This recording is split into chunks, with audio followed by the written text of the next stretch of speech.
Hey everyone, greetings of the day. 3 confusing pairs. आज मैं बात करने वाला हूं 3 कंफ्यूजिंग पेयर्स की।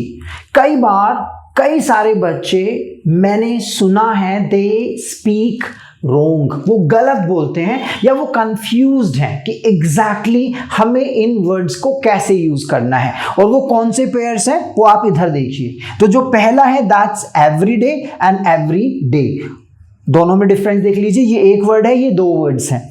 सेकेंड लेस एंड फ्यूअर, या यहां पे मैं फ्यू भी लिख सकता था बट मैं आपको इस बेस में समझाऊंगा। एंड थर्ड इज बिसाइड और बिसाइड्स। मैं आज आपको बताने वाला हूं ये 3 पेयर्स, इन पेयर्स में क्या एग्जैक्टली डिफरेंस है। सो चलिए शुरू करते हैं आज की वीडियो। सो गाइस, पहला देखिए आप एवरीडे और एवरी डे। तो यहां पे जो सेंटेंस लिखा हुआ है आई वेक, अच्छा सॉरी अप रह गया है, I wake up every day at 5 और दूसरा है I wake up every day at 5। इन दोनों में सही कौन सा है? सो गाइज अगर आप ध्यान से देखो, ये 2 वर्ड्स वाला है यानी कि ये, और ये एवरी डे जिसमें 1 वर्ड है। नाउ अंडरस्टैंड, सही सेंटेंस इनमें है ये वाला, ठीक है? क्योंकि एवरी डे जब ये 2 वर्ड्स होते हैं इनका मतलब होता है ईच डे, मतलब प्रत्येक दिन। यानी कि मैं हर सुबह यानी कि हर दिन मैं 5 बजे उठता हूं। पर ये जो एवरीडे है ये बेसिकली काम करता है एक एडजेक्टिव का।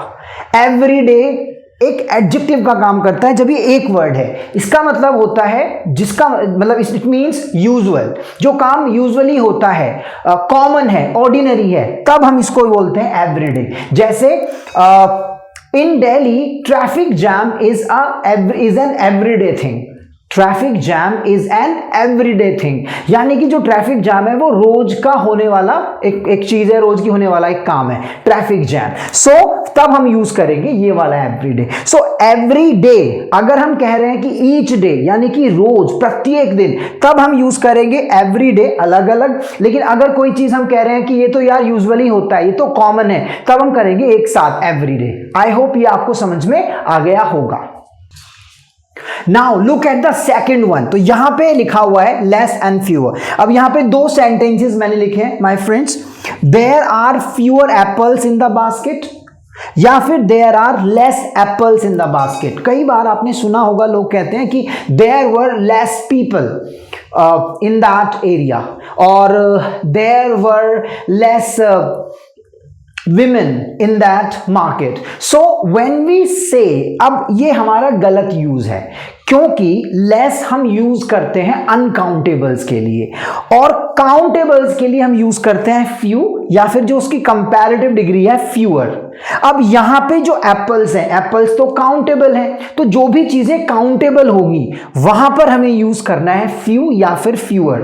तो यहां पे जो सेंटेंस सही है वो फर्स्ट वन ही है, there are fewer apples in the basket. अगर आप कहते हैं कि देयर आर लेस एप्पल तो ये गलत होगा, क्योंकि लेस हम किसके साथ यूज करते हैं? अनकाउंटेबल के साथ। लेकिन यहां पे तो क्या है? एप्पल्स, जो कि काउंटेबल है। माय डियर फ्रेंड्स, लास्ट में आपको एक एक्सरसाइज भी मैं दूंगा करने के लिए। प्लीज उस एक्सरसाइज को भी आप अटेम्प्ट करना और वीडियो को लास्ट तक देखते रहिए, आपको अच्छा सीखने के लिए मिल रहा होगा और मिल रहा है, ठीक है? So I hope you have understood this, ठीक है? अब चलते हैं थर्ड यूज की तरफ। अब देखिए third one, beside and besides. My dear friends, मैंने इसमें अभी सेंटेंस नहीं लिखे हैं, आई एम टेलिंग यू, मैं आपको ऐसे ही बता रहा हूं। देखिए ये जो वर्ड है बिसाइड, इसका मतलब होता है बाय द साइड ऑफ, या फिर नेक्स्ट टू, ठीक है? और ये जो वर्ड है बिसाइड्स, इसका मतलब होता है अपार्ट फ्रॉम, या फिर in addition, in addition to, ठीक है? अब इन दोनों में डिफरेंस आपको मीनिंग से समझ में आ गया होगा। बिसाइड का मतलब है साथ में, बेसिकली इसका एक फिजिकल अपीयरेंस से रिलेटेड है। फॉर एग्जांपल मैं कहूं कि there is a school beside my house, वहां पे मैं बिसाइड्स यूज नहीं कर सकता, बिकॉज बिसाइड्स का तो मतलब अपार्ट फ्रॉम या इन एडिशन टू है। But what I want to say is, मैं कहना क्या चाह रहा हूं कि मेरे घर के पास एक हॉस्पिटल है, तो मैं बोलूंगा there is a hospital beside my house means उसकी बगल में, उसके साथ में। लेकिन बिसाइड्स का मतलब क्या? Apart from. फॉर एग्जाम्पल अगर मैं कहूं कि I love coffee besides T, मतलब अपार्ट फ्रॉम टी, टी के अलावा, यानी कि टी के साथ साथ। चाय तो मुझे पसंद है ही, पर उसके अलावा मैं कॉफी भी पसंद करता हूं। I like coffee besides tea. या मैं कहूं कि I would like to go to Agra besides Mumbai. मैं मुंबई के अलावा, मतलब मुंबई तो मैं जाऊंगा ही, पर उसके अलावा मैं आगरा भी जाना चाहूंगा, तब मैं क्या यूज करूंगा? बिसाइड्स। आई होप ये आपको समझ में आ गया होगा। सो गाइज, ये आपके 3 पेयर्स थे दैट आई टोल्ड यू, जिसमें कई बार बच्चे कंफ्यूज हो जाते हैं। आई थिंक ये आपको अच्छे समझ में आ गया होगा। अब आपको एक छोटी सी एक्सरसाइज की एक स्लाइड मिलेगी, please try to attempt that. उसे आप अटेम्प्ट करने की कोशिश करना। आई एम श्योर ये आपको समझ में आया होगा। Thank you so much everyone. अब मैं मिलूंगा आपसे इन माय नेक्स्ट वीडियो। तब तक के लिए टेक केयर।